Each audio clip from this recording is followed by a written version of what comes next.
Last week I had a conversation with my business partner Russell about quality over quantity, and we talked about how it's easy to get into the routine of wanting to tick certain boxes on an imaginary checklist, like for our startup, for example, like, oh, we need to have a monthly newsletter or weekly newsletter, we need to do our Twitter post, we need to have these features in our product, we need to do this, we need to do that.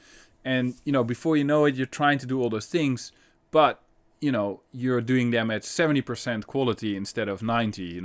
And so you're kind of going through the motions of what you think is important for your marketing or your product or your company, but you're doing too many of them maybe, and because of that the quality kind of suffers. So and of course this is obvious, but sometimes you just get stuck in this thing. So we really started talking about this concept and going back to like quality over quantity. So like maybe we should just do one article recommendation in our weekly newsletter instead of five, but make it one really awesome article. Maybe we should just only do one blog post per month, but it's the most awesome article you've ever read, instead of like four good blog posts, but they're all just like, oh, here's another blog post about productivity or whatever, which is the space that our company is in.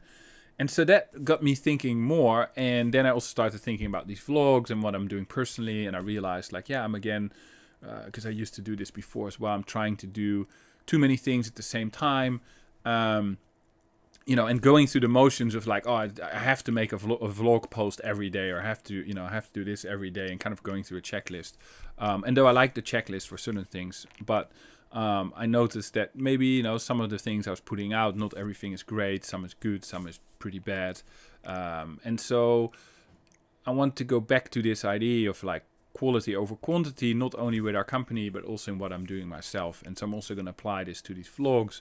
And instead of trying to have something every day, go back to a minimum of just one a week, where you really have something to say and really, really a concept you've thought about for a while, and that's important, and not something you came up that day and then you just put it out. So that, I think that's a very valuable lesson. It can apply to both business and personal life to focus more on the things you can do really well and have a level of excellence, and dropping everything that that you can just do well, or maybe even not so well, just because you feel you need to do them because of some routine, or because everybody else is doing them, or whatever.